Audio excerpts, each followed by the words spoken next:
Hello everyone, Ace here, and today I've decided to have yet another look at some video game history, and in the process answer the question, what exactly made Half-Life 2 great?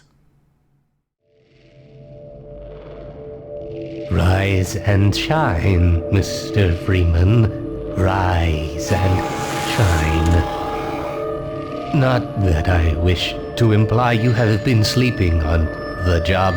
No one is more deserving of a rest, and all the effort in the world would have gone to waste until...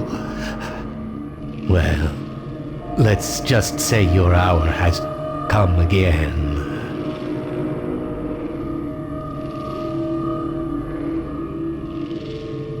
The right man in the wrong place can make all the difference in the world.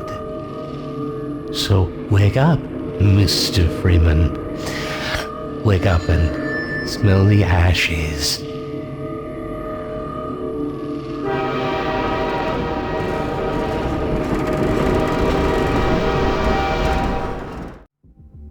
First released all the way back in that glorious year of 2004, as the sequel to the legendary Half-Life, it is safe to say that Half-Life 2 had some incredibly high expectations to meet, particularly after Valve showed off what the new Source engine was capable of during press reveals leading up to the release. And Half-Life 2 is a game that managed to completely meet and exceed those expectations. It has gone down as arguably being the best PC game ever made, and has certainly had one of the largest impacts on the video game industry in history, especially within the realm of PC gaming. But to understand why this is the case, let's talk about what exactly made Half-Life 2 great. And the first thing that made Half-Life 2 great has to be the fact that the game kept the player in the experience the entire time. There are no pre-rendered cutscenes or anything like that in Half-Life 2, and absolutely everything from getting in and out of vehicles to outright moving on to the next level are all done as seamlessly as possible to keep the game as immersive as possible. This even cleverly includes day and night transitions within the game, making it feel like Gordon Freeman has legitimately spent days on his journey from beginning to end. Though it is of note that this is meant in all the right ways. Valve did an excellent job of keeping the gameplay fresh, and it's outright difficult to put Half-Life 2 down, which can cause you to unintentionally spend many more hours than you otherwise would have playing the game. That of course leads me quite cleanly into the next thing that helped make Half-Life 2 great, that being the sheer amount of stuff that you can and will be doing within it. If there was ever a tagline to Half-Life 2, it would be, wait, you can do that? The various levels tend to have a certain theme going towards them, introducing the player to more features within the game, be it vehicle sections, physics puzzles, fighting off a zombie horde using a gravity gun to conserve ammo, or even commanding an army of antlions to attack a prison. In a lot of ways, Half-Life 2 has the perks of a tech demo game with none of the downsides. Speaking of the physics puzzles, I believe special mention should of course go to the physics of Half-Life 2. From the sheer satisfaction and devastation wrought by the exploding barrels, down to the way enemies ragdoll when you drop them, Half-Life 2 has some of the most satisfying physics in a video game of all time, and adds that much more weight and impact to everything that you do within the game. Speaking of the capabilities of Half-Life 2, moves me quite cleanly to the next thing that helped make the game great, that being that it was one of the first truly major releases utilizing the Source engine. It is of note that prior to the release of Half-Life 2, the games that were developed for the Source engine happened to be largely ports of earlier games, such as Counter-Strike Source and Half-Life Source. It was therefore up to Half-Life 2, as well as Vampire the Masquerade Bloodlines, which were both released on the same day, to show what the Source engine was truly capable of. And the results most certainly speak for themselves. Which does lead me to another thing that helped make Half-Life 2 great, the modding scene. The combination of the sheer popularity of Half-Life 2, as well as how adaptive and easy to use the engine is, has led to Half-Life 2 having one of the most prolific lists of mods in history. But it isn't isn't just the sheer number of mods that Half-Life 2 has, it's also the legendary quality of the best mods that Half-Life 2 has to offer. The most famous and influential example easily has to be Garry's Mod. Garry's Mod being a simple sandbox mod at its core, but one that has proven to be so adaptable that it continues to influence gaming culture to this very day. Garry's Mod was essentially the Minecraft before Minecraft, and even after Minecraft's release, has still introduced both new fads and trends within gaming. Even things like the Nextbot memes and the Skibbity Toilet memes originate from Garry's Mod. And even if you're not a fan of them, the sheer fact that a mod for a game from 20 years ago is responsible for that is at the end of the day outright commendable, and speaks highly once again of the source engine utilized by Half-Life 2. All of these qualities would easily make a game one of the greatest of all time. However, I believe that the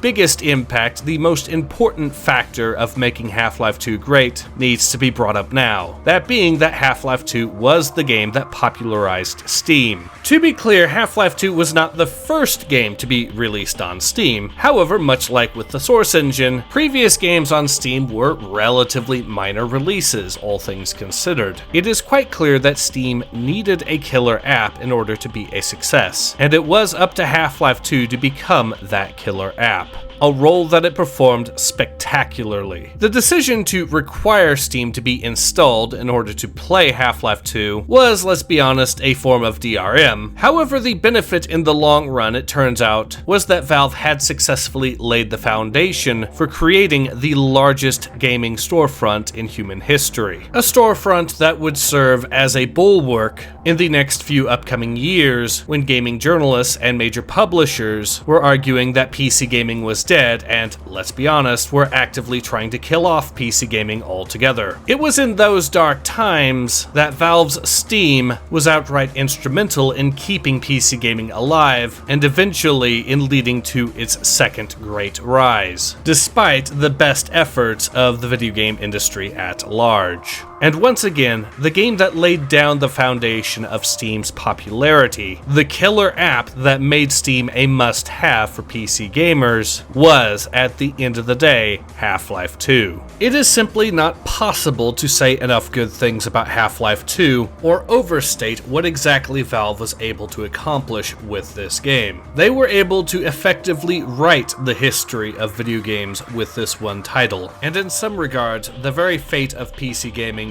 was determined by this one game. With all of that in mind, this has been Ace, and I hope you'll agree when I say that Half-Life 2 is great.